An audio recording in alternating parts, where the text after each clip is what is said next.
welcome back to the Virginia Midland Ho Layout. I'm your host this evening, Shannon, and just wanted to finally put a video out. It's been a while. I'm getting emails saying, what the heck happened? It's called Life and Having 3 Teenagers and Being Very Busy, and all of them being very active. So now I know why everybody waits till retirement until they really start getting into modeling. So I'm kind of right in the middle of it, of modeling and doing my model railroad, and yeah, life is just calling, and just that's how it is. I wish I had time to get in here, but I was like, I really haven't done much since the summertime, and really I didn't do much this summer. Had wrist surgery, carpal tunnel, and my hand feels like 100. That was one reason I didn't do anything. It was just too painful. I'm still need to do my left one, but I'm right-handed, so I can make do for now. But anyways, I just come in here, and I've been in here, been on break for about a week and a half, and that'll be coming to the end here very soon, middle of next week. So just wanted to give you guys an update of what's going on and where I've been at and everything like that. No, the layout's still standing, as you can see. I've been in here a few times. I haven't done as much work over break as I would like to, but been lazy too. I think that's half my problem. When I get to rest, I definitely take care of it, and it's always something interesting on TV, unfortunately. But I gotta get in here, and I got some projects. I think I've just got too many projects right now. I've got probably about several sitting on my desk right here, and just seem like I've got about, I bet you I could sit here and name 20 of them and not even have a problem with it. I could probably do that very simple. There's always something to do in here. If it's not working on layout, it's doing something else. So anyways, I'm trying to think of where the last video I did. It's probably been more than a year ago, and I want to see the last layout work I did was probably about a year ago too. I was working over there on the elevator over there, just trying to get that done, redoing the shed and everything like that.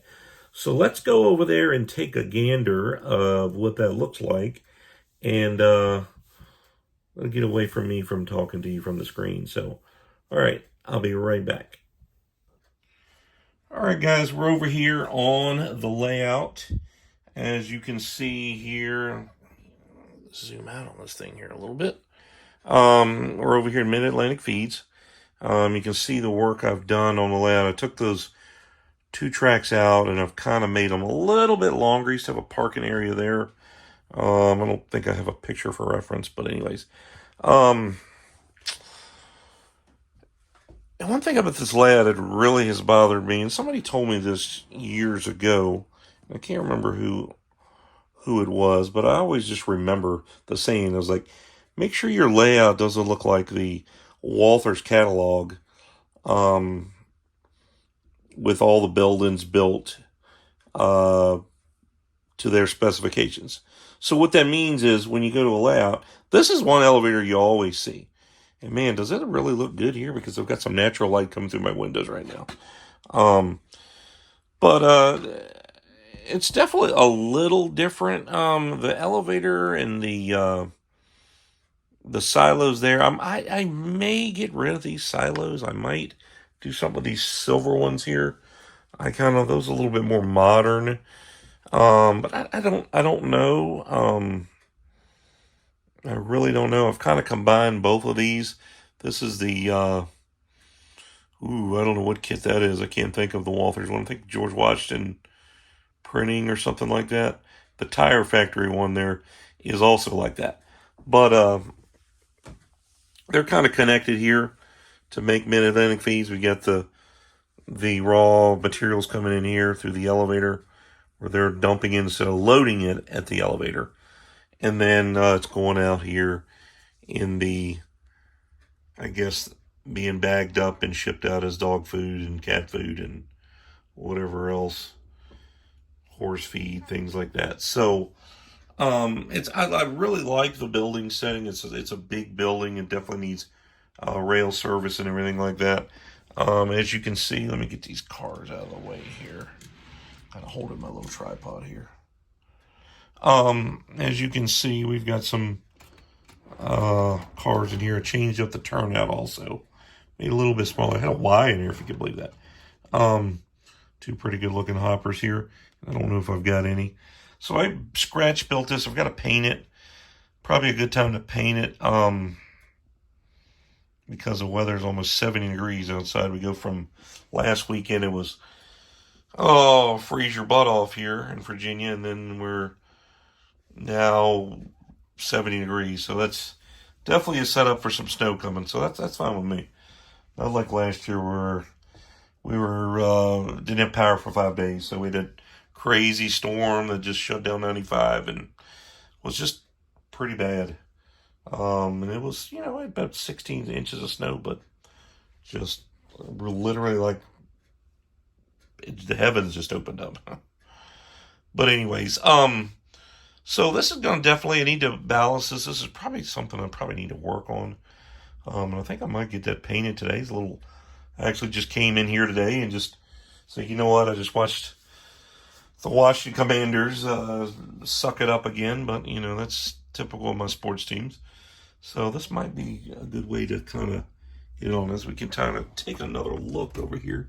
It's open on this. Is it open on this? I can't even remember. Yeah, it's sort of open on that end. Need to put some wheel stops back here so we don't roll through the building. But anyways, just, built that a little bit bigger. Got some, what is it I'm looking for? Some, not motivation, but some, Mike Convalone, his big elevator right by his yard has a big shed, and that's kind of where I got my inspiration. That's the word I'm looking for, to kind of build a bigger shed. Don't have a lot of room, but it'll hold 4 hoppers. Maybe I could probably squeeze 6 in there if it's a real busy day. 2 sticking on the outside, but definitely will help out this area here. It'll make it a little bit more convincing here.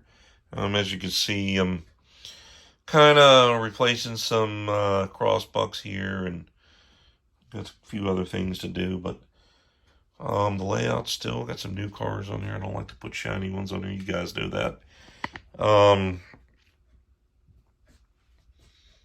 Got some hoppers and stuff over here sitting, so probably have too many cars on land. I probably need to take a few off. But you can see we got them things. I picked up these the other day. Haven't seen these Walthers fence posts, barbed wire, so I'm going to put some of those probably down on the lower level to kind of, since it's more country down that way. So in a couple different spots, so I'm going to have to see how they work and get some more. They got a couple different ones. So I picked them up at my local, well, I don't have a local hobby shop. If you call it local, it's 2.5 hours away. But anyways, all right, let's, I don't know what else we can do here. I don't even know if you guys have even seen this lower level. So let's take a look over there. All right, here we're down on the lower level, just below Battlefield Yard. This is my furniture factory here. This has been many things over the years. It was like a mine. I wouldn't say really a mine, more like a staging track for a mine. So this is the building here. We can see where the cars go inside.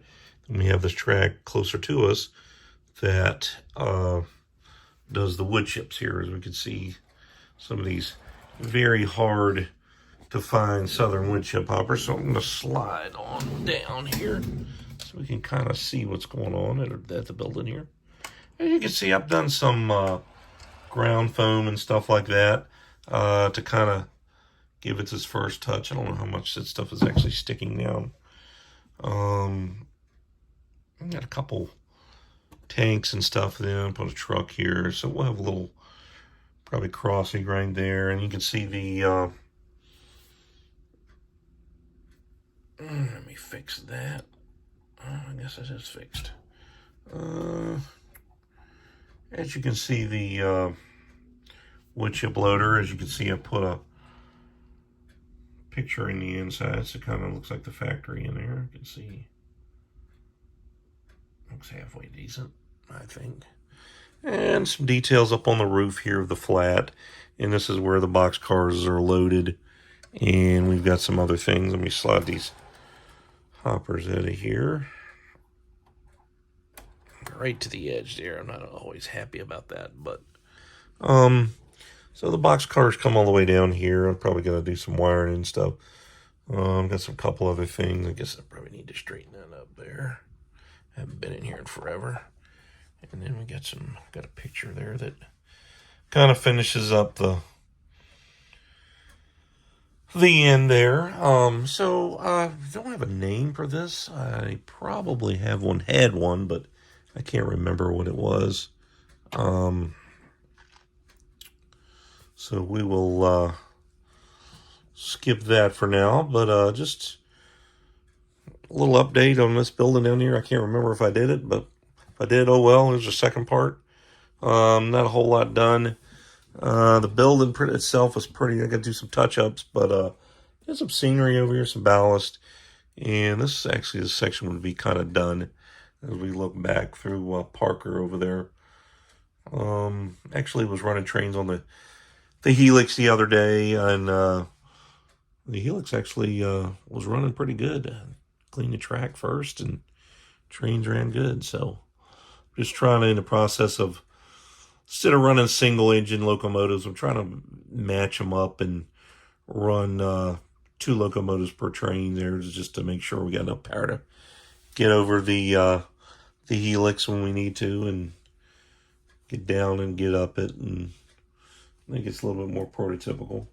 As we can see, when you don't work on your layout, you don't have time for your layout, stuff just builds up. And I always find that when your layout is unfinished, especially when the scenery is not down, you tend to collect things in those areas. So get that layout finished. This is a pretty cool building that I won at one of the local NMRA events. I can't remember who did this building, but looks like a little depot there, maybe a creamery or something. That definitely is a little older than I need on my layout, but we'll try to incorporate it somewhere that's needed. But anyways. All right, guys. Well, that will wrap it up. I'm glad I could finally put a video out for you guys, so you can make sure I haven't abandoned this hobby. You know, I'm still here and still kicking. Happy 2023. It's going to take a while to get used to saying. But anyways, all right, guys. Take care, and hope you have a good new year, and make sure you do some modeling in this fine hobby of ours. I'll catch you on the next time.